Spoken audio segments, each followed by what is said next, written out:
नमस्कार दोस्तों, बहुत बहुत स्वागत करता हूं मैं डॉक्टर अनुराग तिवारी आप सभी का। और बहुत बहुत शुभकामनाएं देता हूं आप सभी को। जो हमारा हिंदू नववर्ष प्रारंभ हो रहा है 19 मार्च को, रौद्र नाम का ये नया संवत्सर शुरू हो रहा है। संवत्सर का नंबर है 2083 और इस संवत्सर के राजा जो हैं गुरु हैं, क्योंकि गुरुवार से ये शुरू हो रहा है और मंत्री जो हैं मंगल है। तो आज हम इसी की बात करेंगे। इस नव संवत्सर का क्या फल आपके ऊपर आएगा, हमारे ऊपर आएगा, देश के ऊपर आएगा, क्योंकि ये नाम से ही जैसा कि स्पष्ट है कि इसका नाम है रौद्र। और रौद्र संवत्सर कोई सामान्य संवत्सर नहीं है। ये वर्ष ऐसा है दोस्तों जिसमें बहुत ज़्यादा ध्यान से तैयारी करके अपने आप को इसमें लेके जाने की आवश्यकता है। तो अंत तक इस वीडियो को देखिएगा और हमारे वीडियो के कंटेंट अगर आपको अच्छे लगते हैं, आपको पसंद आते हैं, तो चैनल को भी सब्सक्राइब करिएगा, घंटी के निशान को भी दबाइएगा ताकि हमारे वीडियो के लिंक आपको मिलते रहें, क्योंकि इस चैनल पे ज़्यादातर सही भविष्यवाणियाँ आपसे बताई जाती हैं, अनबायास्ड बताई जाती हैं, किसी पक्ष विपक्ष के से परे होकर के बताई जाती हैं। इसलिए ये भविष्यवाणियाँ माता रानी के आशीर्वाद से सही होती हैं। माता रानी को याद करते हुए ये भी मैं बताना चाहूँगा कि जब नया संवत्सर स्टार्ट होता है तो माता रानी का भी आगमन होता है। जैसा कि हम सभी जानते हैं, नवरात्रि का आगमन हो रहा है और नवरात्रि में माता रानी किस सवारी से आती हैं, इसका भी बड़ा ही महत्व हमारे हिंदू धर्म में माना गया है। उसके आधार पर आगे का जो वर्ष भर का समय है वो किस तरह का जाएगा, उसके बारे में भी प्रेडिक्शंस लिए जाते हैं। तो सबसे पहले वही आपको बता देता हूँ कि चूँकि गुरुवार को इस बार माता रानी का आगमन हो रहा है, 19 मार्च को गुरुवार है, तो माता रानी का आगमन पालकी पर हो रहा है। और दोस्तों, पालकी पर आगमन होने से थोड़े से नकारात्मक प्रभाव होते हैं। पालकी पर आगमन होने से ये कहा जाता है, ये देखा गया है, अनुभवगत बात है कि आर्थिक स्थिति पे समस्या आती है, पहली बात। दूसरी बात, रोग बढ़ते हैं। तीसरी बात, प्राकृतिक आपदाओं से जनता को कष्ट होता है, महंगाई बढ़ती है। तो इन सभी चीज़ों के लिए हमें तैयार रहने की आवश्यकता है। तो दोस्तों, 19 मार्च को कितने बजे ये शुरू होने वाली है, नया संवत्सर स्टार्ट होने वाला है, तो 6:52 प्रातः 19 मार्च को आपका नया संवत्सर शुरू हो जाएगा नई दिल्ली के टाइमिंग के हिसाब से। और अब इसकी कुंडली हमने बनाई। इस कुंडली में देखिए, मीन लग्न की ये कुंडली है और लग्न में सूर्य चंद्रमा, क्योंकि प्रतिपदा तिथि है, सूर्य चंद्रमा साथ साथ हैं। इसके अलावा शनिदेव भी हैं और शुक्र भी हैं। तो ये 4 ग्रह हैं। गुरु, सबसे अच्छी बात यह है इस कुंडली में कि केंद्र में गुरु हैं और केंद्र का गुरु जो है बहुत सारे दोषों को दूर करता है। ये ज्योतिष का सिद्धांत है। तो एक सेवियर के रूप में जैसा हमेशा गुरु रहते हैं, इस बार भी इस कुंडली में भी उपस्थित हैं केंद्र में, मिथुन राशि में। केतु जो है वो 6वें भाव में सिंह राशि में है, जबकि राहु, मंगल और बुध, ये 3 ग्रह 12वें भाव में हैं। तो दोस्तों, ये कुंडली बता रही है सबसे पहली बात कि लग्न को देखते हुए हम ये कह सकते हैं, चूँकि लग्न ही सबसे प्रमुख जगह है और सबसे प्रमुख जगह के स्वामी जो हैं गुरु केंद्र में गए हैं। हालांकि लग्न पर सूर्य शनि दोनों का विच्छेदात्मक प्रभाव है। सूर्य और शनि की वजह से इस वर्ष, चूँकि सूर्य जो है राज्य पक्ष के कारक हैं, शनि जनता के कारक हैं, तो इस वर्ष जनता और राजा के बीच कॉन्फ्लिक्टिंग पोजीशंस काफ़ी हमको देखने को मिलेंगी, ऐसा लगता है इस कुंडली को देखते हुए। दूसरी बात ये हमें समझ में आती है कि लग्न का जो मालिक है, चूँकि 4थे भाव में बैठा हुआ है, तो इस वर्ष बहुत सारे ऐसे निर्णय लिए जाएंगे जो कि जनता को विशेष रूप से प्रभावित करेंगे, क्योंकि 4था स्थान जनता का है। इस कुंडली की जो सबसे खतरनाक इसका पहलू है वो बताने के पहले मैं डिस्क्लेमर दे दूं कि मेरा उद्देश्य आपको डराना नहीं है, किसी को भी डराना नहीं है। हम तो ज्योतिष की कुंडली की एनालिसिस कर रहे हैं और निष्पक्ष एनालिसिस कर रहे हैं। उसके आधार पर आपको बता रहे हैं कि किस तरह की परिस्थितियां ज्योतिषी सिद्धांतों के आधार पर हो सकती हैं। तो इसका उद्देश्य आपको किसी को भी डराना नहीं है, आपको तैयार करना है ताकि आप मानसिक रूप से तैयार रहें और अपनी तैयारी कर लें। तो इस कुंडली का जो नकारात्मक पहलू है दोस्तों, वो है दूसरे स्थान का स्वामी मंगल जो है वो 12वें भाव में बैठा हुआ है और राहु के साथ बैठा है, अंगारक दोष बनाता हुआ बैठा है। साथ में बुध भी है। बुध जो है जनता के भाव का मालिक है, बुध जो है विपक्षी पार्टियों के भाव का मालिक है और बुध जो है वो पड़ोसी मुल्कों का भी मालिक है। तो इसका मतलब है कि आर्थिक स्तर पर भारत को बहुत चैलेंजेस का सामना इस वर्ष करना पड़ेगा। इस वर्ष जनता का भी पैसा बहुत डूबेगा, ऐसा दिखाई देता है। यानी कि जनता का पैसा किस में डूबता है? शेयर मार्केट्स में डूबता है या प्राकृतिक आपदाओं में डूबता है। तो इन दोनों खतरों से इस वर्ष सावधान रहने की ज़रूरत है। जनता का पैसा भी डूबेगा, आर्थिक स्थिति डामाडोल होगी। तो और चूंकि राहु के साथ है तो राहु किसी भी चीज़ को मैनीफोल्ड में बढ़ा देता है। तो इसका मतलब है राहु ये बता रहा है कि ये जो परिस्थितियां हैं ये थोड़ी मोड़ी खराब परिस्थितियां नहीं हैं, काफ़ी खराब परिस्थितियां हैं। तो इस वजह से आप अपनी तैयारी रखिए।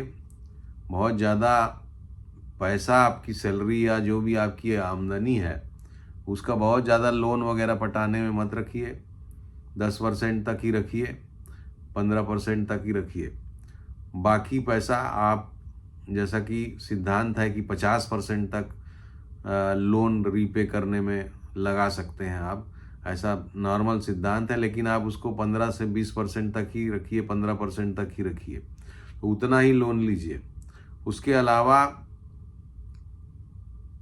अपनी तैयारी रखिए। तैयारी का मतलब है कि कैश इन हैंड रखिए और अपनी आवश्यकताओं को सीमित करके रखिए, क्योंकि इस वर्ष आर्थिक स्थिति डामाडोल होती हुई दिखाई हमको दे रही है। इसके अलावा मंगल का 12वें भाव में बैठना, राहु के साथ बैठना, ये भी बताता है कि कोई बहुत ही सम्मानित व्यक्ति की इस वर्ष मृत्यु हो सकती है। गलत तरीके से मृत्यु हो सकती है, यानी कि सस्पिशियस मृत्यु हो सकती है, क्योंकि राहु सस्पिशन का कारक है। संदिग्ध मौत जिसे हम कह सकते हैं, वो सम्मानित व्यक्ति हो सकते हैं, वो कोई धर्म के नेता भी हो सकते हैं, धर्म गुरु हो सकते हैं। तो इनकी संदिग्ध परिस्थितियों में मृत्यु हो सकती है। इस तरह का खतरा हमको दिखाई देता है मंगल के 12वें भाव में बैठने की वजह से। इसके अलावा तीसरी जो चीज़ है, चूँकि बुध, जैसा मैंने बोला, वो भी 12वें भाव में बैठा हुआ है। तो बुध जो है विपक्षी पार्टियों का कारक ग्रह है। तो विपक्षी पार्टियों में से किसी को जेल वगैरह अचानक जाना पड़े, उन पे आरोप लग जाए, गलत आरोप लग जाए और उनको जेल जाना पड़े, ऐसा हो सकता है। इसी तरह से किसी पड़ोसी मुल्क का कोई बड़ा नेता जो है, लीडर, उसको भी निर्वासित होना पड़े। हमारे देश के भी किसी नेता को निर्वासित होना पड़े, यानी कि फॉरेन में जाके रहना पड़े। इस तरह की चीज़ें हो सकती हैं, इस वर्ष आपको देखने को मिल सकती हैं। तो ये एक बहुत ही प्रमुख बिंदु है इस वर्ष की कुंडली का। इस वर्ष की कुंडली में जैसा कि रौद्र नामक संवत्सर है, और रौद्र संवत्सर को हम भगवान शंकर से, शिव से जोड़कर देखते हैं। शिव जो हैं, भगवान शंकर जो हैं, वो संहार के देवता माने जाते हैं। जैसा कि विष्णु देवता पालनहार माने जाते हैं, ब्रह्मा देव सृजन कर्ता माने जाते हैं, भगवान शिव जो हैं वो संहार कर्ता माने जाते हैं। और रौद्र नामक जो संवत्सर है वो रुद्र से संबंधित है। तो इसका मतलब है कि ये वर्ष जो है वो काफ़ी उतार चढ़ाव को लेके आएगा। इस वर्ष जैसा कि हमने पहले भी बताया कि इस वर्ष बीमारियां आ सकती हैं, इस वर्ष नेचुरल कैलेमिटी के कारण काफ़ी मृत्यु वगैरह हो सकती है। तो ये सब संहार से संबंधित जो भी चीज़ें हैं वो इस वर्ष ज़्यादा डोमिनेट करेंगी, इसलिए उसके लिए हमें तैयार रहने की आवश्यकता है। और इसको अगर आप अच्छा करना चाहते हैं, हम लोग ऑब्वियसली अच्छा करना चाहते हैं हम सभी, कि ह्यूमैनिटी को फ़ायदा हो, ह्यूमैनिटी पे कम कष्ट हो, तो ऐसी स्थिति में हमें भगवान शंकर की आराधना करना चाहिए, क्योंकि भगवान शंकर सभी कष्टों को हरने वाले हर हर महादेव हैं। तो वो काल हर, कंटक हर, कष्ट हर, बाधा हर, दारिद्र हर, दुख हर, रोग हर, हर हर महादेव। इस तरह का आप भगवान का आशीर्वाद ग्रहण करें, इस तरह से उनको याद करें, तो ह्यूमैनिटी के लिए लाभ होगा। भगवान शंकर हम सभी पे अपनी कृपा दृष्टि बनाए रखें, यही हमें प्रार्थना करनी चाहिए, और मैं भी यही प्रार्थना करता हूँ। अब इस वर्ष के राजा जो हैं वो गुरु हैं, तो ये एक अच्छी बात है कि राजा जब गुरु होंगे, तो गुरु तो नॉलेज बेस्ड हैं, तो ज्ञानवान लोगों का महत्व बढ़ेगा, नए कुछ सृजन हो सकते हैं, नए कॉलेज यूनिवर्सिटीज़ आ सकते हैं, यूनिवर्सिटीज़ की छवि जो है सुधरेगी। हालांकि पिछले एक प्रोग्राम में एआई वाले में एक यूनिवर्सिटी के कारण कुछ छवि धूमिल हुई थी, लेकिन उम्मीद करते हैं कि रौद्र नामक इस संवत्सर में और गुरु के इस संवत्सर में यूनिवर्सिटीज़ की छवि में सुधार आएगा। और इसके अलावा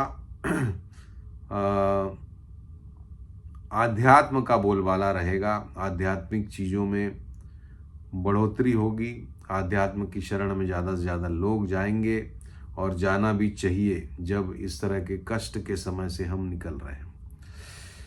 मंगल का हालांकि मंत्री होना इस वर्ष जो है उलटफेर युद्धों को दर्शाता है, उलटफेर को दर्शाता है, एक्सीडेंट्स को दर्शाता है। इसके अलावा मंगल, जैसा कि हम जानते हैं कि मेटल्स के भी कारक ग्रह हैं, तो मेटल्स में भी बहुत उतार चढ़ाव और मेटल्स के दाम बढ़ना, ये सभी कुछ जारी रह सकता है। मेटल्स में विशेषकर सोना, चांदी और कॉपर ये एक्सेल कर सकते हैं, ऐसा हमारा मानना है, या इसमें बहुत उतार चढ़ाव की स्थिति आपको इस वर्ष देखने को मिलेगी।